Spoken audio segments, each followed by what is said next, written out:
All right, number 12, here we go.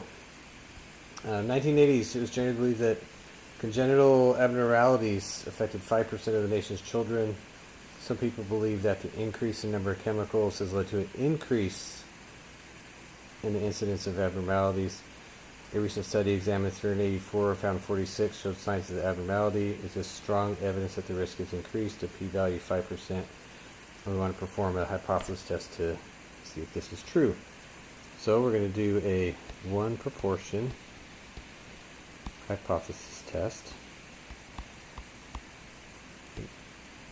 Oops. And then I can not move this here. Okay. And what is P? Our parameter of interest. That's the proportion of children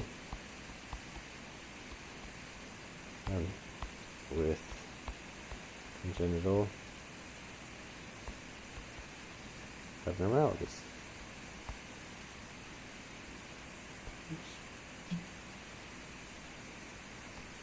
Okay, and what we're testing is, it was originally believed to be 5%, so P is 0.05, but we think that it's increased because of chemicals in the water. Okay, well, what's our evidence? Our evidence is P hat is that 46 of 384, which is 11.98% of kids now, or at least from this sample, have abnormalities, and so we think that that's evidence that it's really bigger than 5%. So again, the question is, initially you're going to go, well, of course it's more than 5%. It's 11. Well, is that the? Then my question to you is that 11% simply just a normal variation because, hey, I took a sample, I know the average is supposed to be 5 because that's the population average, and I just happen to get a crazy sample. It just happens sometimes. Or is that so unlikely that it really is evidence that the true population average is greater than 0.5? So that's what we're trying to set out to do. Well, in order for me to do that, I have to have check my conditions in order to run this test. So the conditions, check conditions and assumptions. So the first one is my sample random, and is it representative of the population? And it says it studied 384 children. It doesn't really say it, but again, in order to do this, we're going to assume the children are representative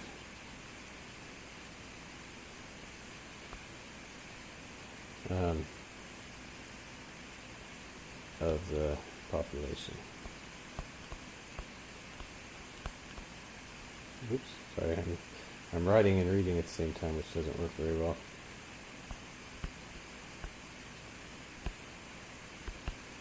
And that really is, kind of making a big assumption here, because we don't really know much more details if this is around a certain area or anything else like that, by a power plant or electrical lines or whatever it might be that might be causing this. So that's a big assumption. All right, number 2, N has to be less than 10% of the population, or this sample has to be independent. So N is 384, is less than 10% of the population. That is clearly true, yes. Obviously, NP 384 times 0.05. Yeah, let's multiply that out. 384 times 0.05. That's 19.2. Pretty equal to 10. And 384 times 0.95 is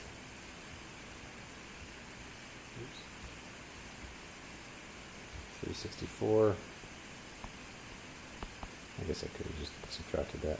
Okay, so it's greater than 10, so it's okay to proceed. And we're actually going to be a little cautious because of that guy. Okay. So I'm going to go ahead and scroll up a little bit. Kind of don't want to lose my HO, but it's good enough. So it's okay to proceed. So we're going to look at this curve. Remember, this is my p-hat distribution.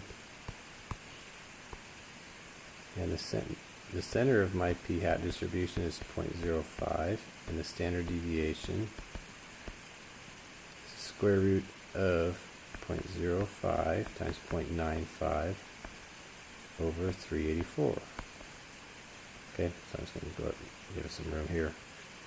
And what was our sample? 11.98. And the p-value is going to be that area there. That's my p-value. So how do we calculate? Well, we find the z-score, 11.98. Now, it's real tempting just to plug all these numbers in your calculator and pop out with these answers. But you got to show the work and the communication that gets there, especially the communication as to what it means. Okay, so there's z, p-value. Okay, so I'm going to plug this in my calculator. Stat tests, 1 proportion z-test. P0 is 0.05, x. X is 46, n is 384, greater than P0, calculate. And so I get z is 6.28 with a p-value of, holy smokes, 1.75 times, you guys should try saying that sometimes, holy smokes, 10 to the negative test, especially in front of your parents, they'll love you for it. 1.75 times 10 to the negative 10th, which is effectively 0. And it's okay to say approximately 0. So the likelihood of me getting 11.98 abnormalities, assuming the population is 0.05, is essentially 0. So that is really strong evidence for what? It's strong evidence that the proportion of children is greater than getting with congenital abnormalities is greater than 5%. Okay, so let's go ahead and say that. Since the p-value equal is approximately 0 is less than 5%, comma,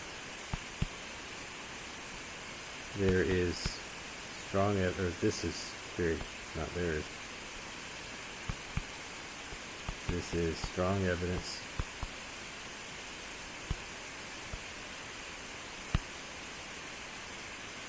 that doesn't make sense. Since this, we should probably just say this. The p-values is less than 5%, period, capital.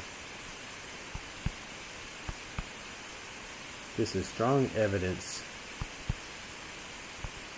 that the proportion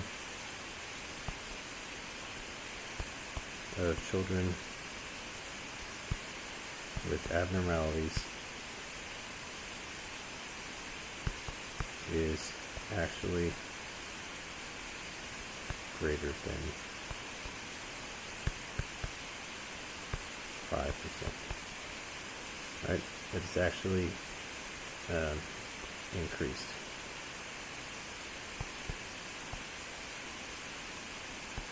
Okay, that makes sense.